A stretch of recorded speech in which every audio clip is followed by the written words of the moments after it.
ब्रह्मांड के आरंभ से भी पहले, जब न धरती थी, न आकाश था, न सूरज था, न चांद था, न काल था, न मृत्यु थी, तब भी एक था, बस एक, मौन, स्थिर, अनंत, महादेव।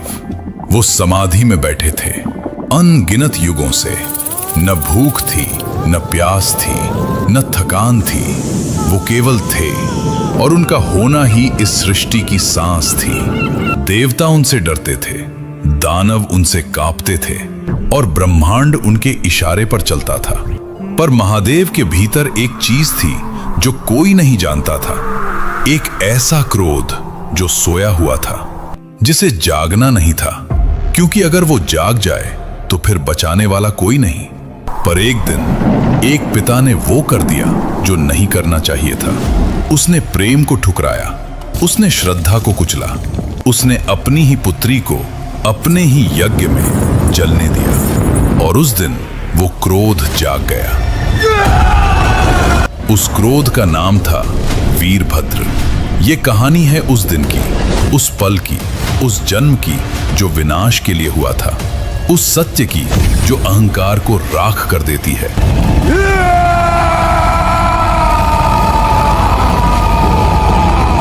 सुनो, ध्यान से सुनो, क्योंकि ऐसा प्रलय इतिहास में सिर्फ एक बार आया था।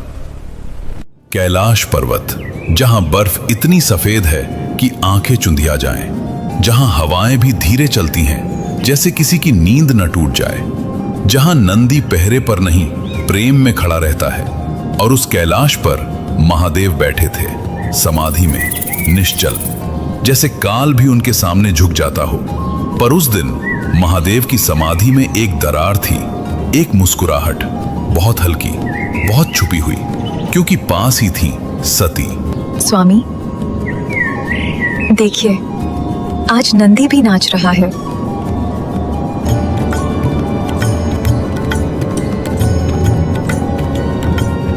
महादेव ने आंखें नहीं खोली, पर मुस्कुराहट थोड़ी और गहरी हो गई।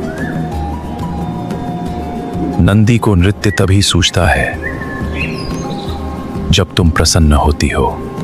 सती, उसे तुम्हारी खुशी से खुशी मिलती है। और स्वामी, आपको? एक पल की चुप्पी। मुझे तुम्हारे होने से। सती हंस दी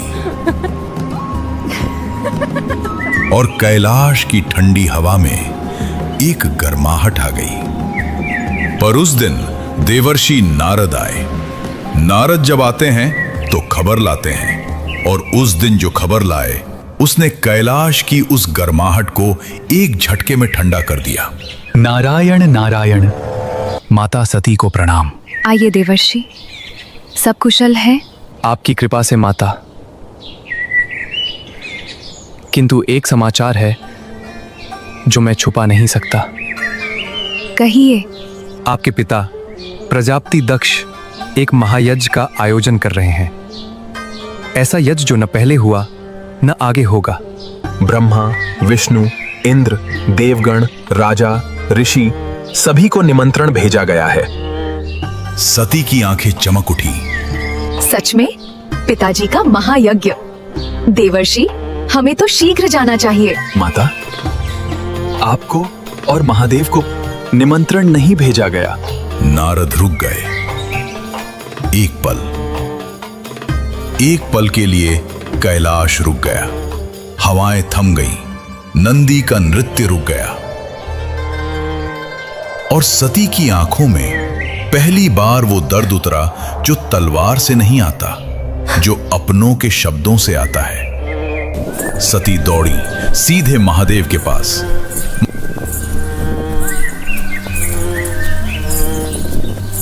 स्वामी, पिताजी महायज्ञ कर रहे हैं, हमें भी अभी चलना होगा। महादेव ने धीरे से आंखें खोली। उन्होंने सती को देखा, उनका चेहरा, उनकी बेचैनी, उनके भीतर का दर्द जो वो छुपाने की कोशिश कर रही थी। और महादेव ने सब देख लिया। सती, बिना निमंत्रण के जाना उचित नहीं है। निमंत्रण? स्वामी, वो मेरे पिता हैं। क्या पुत्री को अपने पिता के घर जाने के लिए निमंत्रण चाहिए? जब पिता स्वयं न बुलाए तो जाना केवल अपमान को दरवाजा खोलना है। आप नहीं समझेंगे। वो मेरे पिता हैं। शायद उनसे भूल हुई होगी। मैं तो जाकर रहूंगी। सती, दक्ष ने भूल नहीं की। ये उनका निर्णय है और उस निर्णय में तुम्हारे लिए कोई जगह नहीं रखी गई। जाना मत। सती की आंखों में आंसू आ गए, पर आवाज नहीं कांपी। तो क्या मैं अपने पिता के यज्ञ में न जाऊं? क्या एक पुत्री का इतना भी अधिकार नहीं? स्वामी, यदि आप नहीं आना चाहते मत आइए, पर मैं जाऊंगी। महादेव चुप रहे। वो जानते थे, वो देख सकते थे, वो सब जो होने वाला था, हर पल, हर दर्द, हर आंसू। पर प्रेम कभी कभी देखकर भी नहीं रोक पाता, क्योंकि प्रेम जीवन देता है, जंजीर नहीं। फिर बोले, सती, जाओ, पर याद रखना, जो दर्द तुम्हें वहां मिलेगा उसके लिए मैं स्वयं को कभी माफ नहीं कर पाऊंगा। सती ने पलट कर देखा, एक पल, और फिर माता सती कैलाश त्याग कर अकेले ही चल पड़ी। वे बर्फ से ढकी चोटियों से होती हुई और घने जंगलों के बीच से निकलती हुई अपने पिता के महल के समीप पहुंची। दक्ष का महल। सोने की दीवारें, चांदी के खंभे, चारों ओर देवताओं का वैभव। यज्ञ की अग्नि की लपटें आकाश तक जाती थीं। घी और सुगंध का धुआं पूरे नगर में फैला था।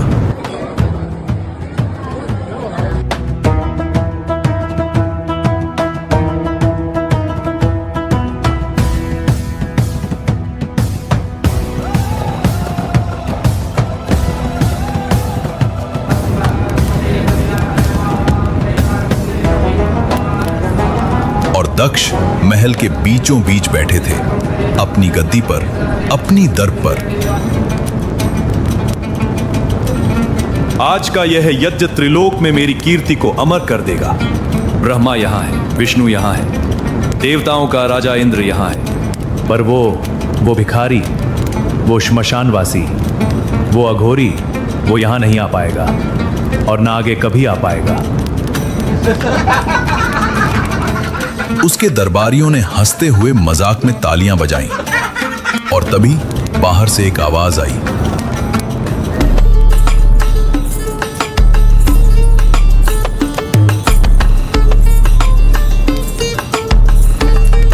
पिताजी, पिताजी, मैं आ गई। यज्ञशाला में एक पल के लिए सन्नाटा छा गया। सभी देवताओं ने एक दूसरे की ओर देखा। नारद ने आंखें बंद कर ली। विष्णु के चेहरे पर एक गहरी उदासी आई और दक्ष के चेहरे पर वो भाव आया जो किसी पिता पर कभी नहीं आना चाहिए। रुको। सती अंदर आ रही थी। उनके चेहरे पर मुस्कुराहट थी, उम्मीद थी। पिताजी, शायद हमारा निमंत्रण भूल गया इतने बड़े आयोजन में। मुझे पिताजी मत कहो। क्या? जिस दिन तुमने उस अघोरी का हाथ थामा, उस दिन मेरी पुत्री मर गई। तुम यहां क्यों आई हो? मैं अपने पिता के यज्ञ में। यह यज्ञ देवताओं के लिए है, श्रेष्ठ जनों के लिए है, उस श्मशान में रहने वाले की पत्नी के लिए नहीं। जाओ, वापस जाओ अपने उस भिखारी के पास। यज्ञशाला में मौत जैसी खामोशी छा गई। सती के पांव जहां थे वहीं जम गए। उनकी आंखों में पहले दर्द आया, फिर लज्जा, फिर अपमान और फिर एक शांति। वो शांति जो तूफान से पहले आती है। धीरे धीरे सती ने अपनी आंखें उठाईं और जब उन्होंने दक्ष को देखा तो उनकी आंखों में वो भाव था जो किसी पिता ने अपनी पुत्री की आंखों में नहीं देखना चाहिए। पिताजी, आपने उन्हें अघोरी कहा, आपने उन्हें श्मशानवासी कहा, आपने महादेव को, जो स्वयं काल हैं, जो स्वयं सृष्टि हैं, अपमानित किया। तो मैंने झूठ क्या कहा? आपने झूठ नहीं कहा, आपने पाप किया है और इस पाप का प्रायश्चित मैं करूंगी। यज्ञशाला में अजीब सन्नाटा छा गया। सभी देवता स्तब्ध खड़े थे। ब्रह्मा की आंखें बंद हो गईं, नारद के हाथों से वीणा छूट गई और तब सती बदलने लगी। धीरे धीरे पर निश्चित रूप से वो केवल एक स्त्री नहीं रही, वो केवल दक्ष की पुत्री नहीं रही, वो केवल महादेव की अर्धांगिनी नहीं रही। उनके भीतर से वो शक्ति प्रकट हुई जो ब्रह्मांड के पहले थी, जो ब्रह्मांड के बाद भी होगी। वो जगत जननी बन गई। दक्ष, देखो मुझे, मैं तुम्हारी पुत्री नहीं, मैं वो शक्ति हूं जिसने तुम्हें पुत्री का रूप दिया था। अच्छा, तो अब उस ढोंगी के साथ रहकर तुम ये माया भी सीख गई हो। बस दक्ष, बस। तुम्हारे यज्ञ में देवता आए हैं, पर जिनके बिना ये अग्नि नहीं जलती, जिनकी आज्ञा के बिना एक पत्ता भी नहीं हिलता, उन्हें तुमने अपमानित किया, ये उस शरीर के जरिए जो तुमने दिया था। मैं उस अघोरी से नहीं डरता हूं, मैं उसका सर्वनाश कर दूंगा। तो आज मैं यह शरीर लौटाती हूं। महादेव का क्रोध तुम्हारे किसी यज्ञ से नहीं बुझेगा, किसी वरदान से नहीं रुकेगा। आज के बाद जो होगा वो इतिहास हमेशा याद रखेगा।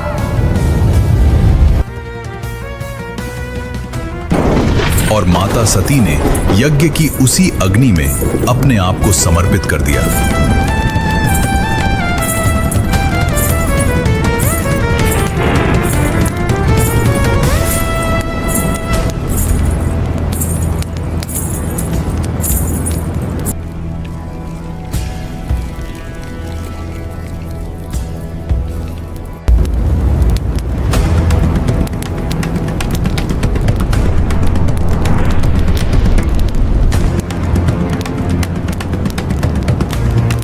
यज्ञशाला में चीखें गूंजी, देवता कांप उठे, ऋषि थर-थर कांपे।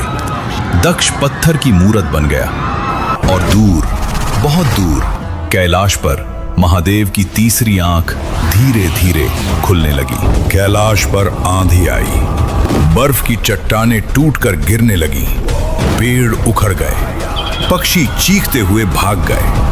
महादेव को बताने की जरूरत नहीं थी, वो पहले से जानते थे, वो देख रहे थे हर पल।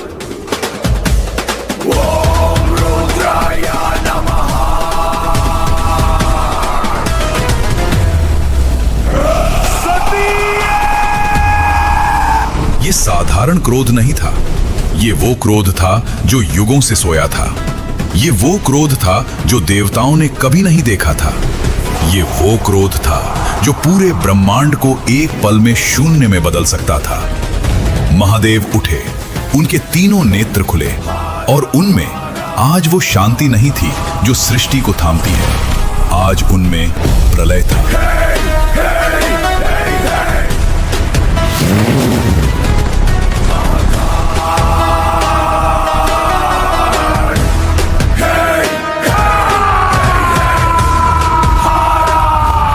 महादेव ने अपनी जटाएं उठाईं,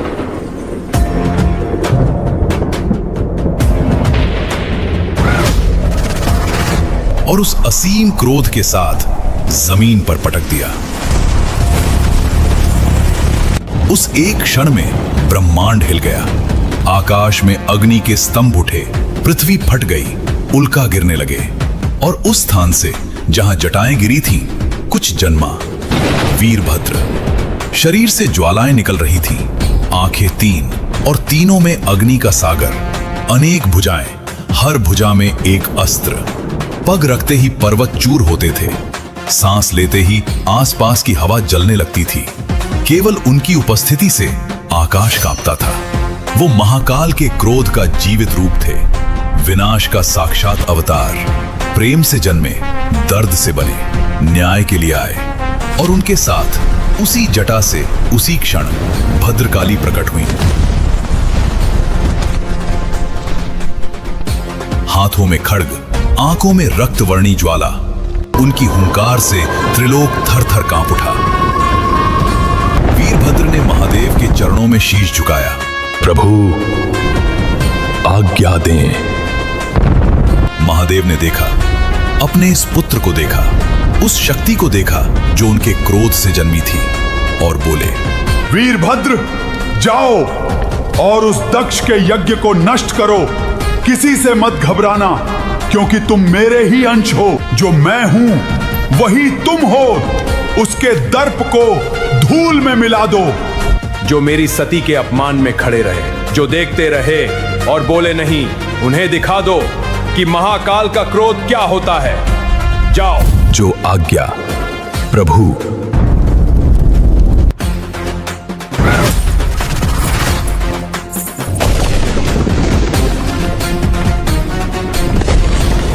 वीरभद्र ने पहला पग रखा, पृथ्वी हिल गई।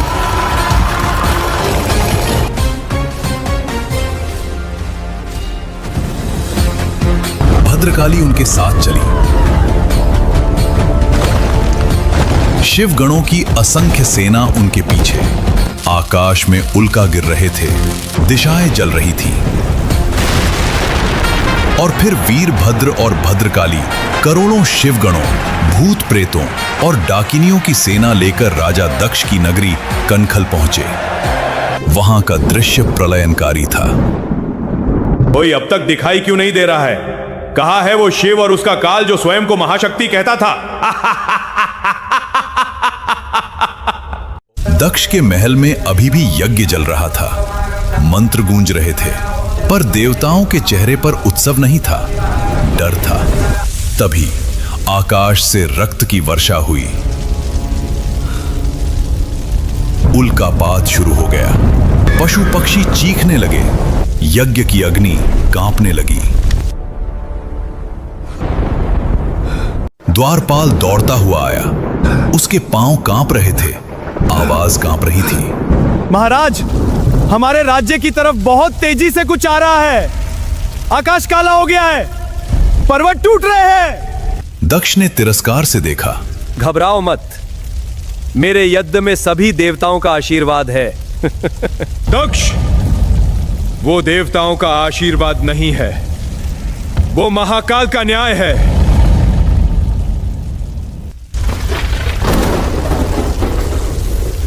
और तभी द्वार टूट गया, ऐसे जैसे वो कभी था ही नहीं। पहले आए वीरभद्र। उनके पग पग पर पृथ्वी कांप उठी। 10 भुजाएं, 10 अस्त्र, आंखों में केवल एक लक्ष्य। और उनके पीछे आई भद्रकाली। उनकी प्रलयंकारी हुंकार से यज्ञशाला की दीवारें दरक गईं। यज्ञशाला में हाहाकार मच गया। देवता भागने लगे, ऋषि छुपने लगे। शिवगणों ने यज्ञ के बर्तनों को तोड़ दिया, वेदी को अपवित्र कर दिया और पूरे यज्ञ मंडप को तहस नहस कर दिया। तभी इंद्र सामने आया, वज्र लेकर। वीरभद्र ने उसे एक झटके में परास्त कर दिया। अग्नि, चंद्र, मित्र, सब पर शिवगणों ने प्रहार किया।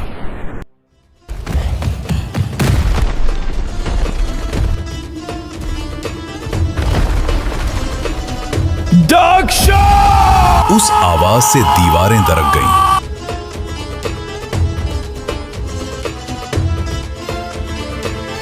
मेरी रक्षा कीजिए प्रभु। आपने इस यज्ञ की रक्षा का वचन दिया था। मुझ शरणागत के प्राण बचाइए प्रभु। तब विष्णु खड़े हुए। राजा दक्ष के यज्ञ की रक्षा के वचन से बंधे भगवान विष्णु नारायणी सेना के साथ उनको भी युद्ध में उतरना पड़ा। परंतु वीरभद्र और भद्रकाली के प्रचंड वेग के सामने कोई नहीं टिक सका।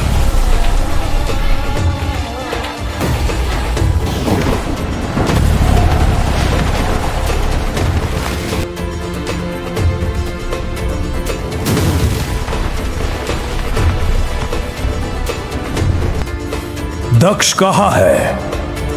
नारायण, पीछे हट जाइए मेरे रास्ते से। क्या आप महाकाल के विरुद्ध खड़े हैं? जो सुदर्शन आपके हाथ में है, वो शक्ति किसने दी थी? भूल गए? उन्होंने अपना सुदर्शन चक्र उठाया वो दिव्य चक्र जो ब्रह्मांड को एक पल में काट सके वीरभद्र की ओर बढ़ा और वीरभद्र ने उसे अपने मुख में ले लिया। सब एक पल के लिए स्थिर, विष्णु स्तब्ध, सभी देवता स्तब्ध। दक्ष डर के मारे पानी पानी हो गया। वीरभद्र ने वो सुदर्शन वापस किया और बोले, नारायण, आप महादेव के विरुद्ध नहीं थे, आप धर्म में बंधे थे, पर जो नियति है वो होकर रहेगी। विष्णु ने एक पल देखा, फिर धीरे से कहा, वीरभद्र, मैं महादेव का दास हूं, जो उनकी आज्ञा है वही धर्म है, आगे बढ़ो। और फिर विष्णु अंतर्धान हो गए। यज्ञशाला अब सुनी थी। नारायण जा चुके थे, देवता भाग चुके थे। अब उस शमशान बन चुकी यज्ञशाला में केवल मृत्यु तांडव कर रही थी। प्रजापति दक्ष, ब्रह्मांड का सबसे शक्तिशाली राजा, आज धूल में घिसट रहा था। वो हांफता हुआ, कांपता हुआ यज्ञ की वेदी के पीछे, कभी महल के खंभों और दीवारों के पीछे छुपने का प्रयास कर रहा था।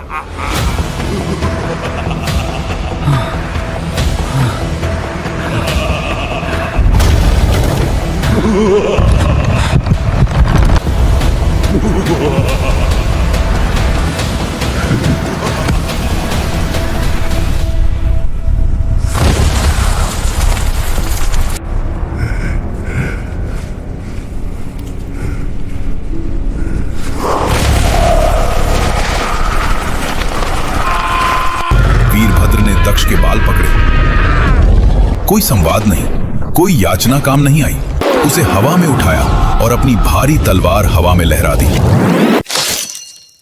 एक झटके में प्रजापति का सिर धड़ से अलग होकर उसी यज्ञ कुंड में जा गिरा। सब कुछ खामोश हो गया। जब धुआं छटा, जब वीरभद्र ने अपना कार्य पूर्ण किया, तो वो कैलाश लौटे, महादेव के सामने झुके। प्रभु, आपकी आज्ञा पूर्ण हुई।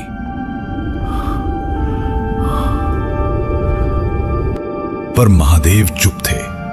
दक्ष का अंत हो गया था, न्याय हो गया था, पर सती नहीं लौटी थी। महादेव उठे, धीरे धीरे सती की देह को उठाया, अपने सीने से लगाया और चल पड़े। कहां? कोई नहीं जानता था। बस चलते रहे, ब्रह्मांड में भटकते रहे, उस देह को सीने से लगाए, उस प्रेम को आंखों में लिए। देवता घबराए, ब्रह्मा कांपे, विष्णु चिंतित हुए, क्योंकि जब महादेव रोते हैं तो सृष्टि का संतुलन डगमगा जाता है। याद रखो, महादेव का क्रोध दंड नहीं है, वो न्याय है।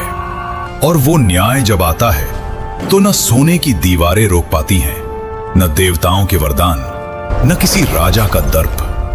वीरभद्र की कहानी सिर्फ एक युद्ध की कहानी नहीं है, ये उस सत्य की कहानी है कि अहंकार चाहे कितना भी बड़ा हो, टिक नहीं पाता, और प्रेम चाहे कितना भी टूटे, मिटता नहीं।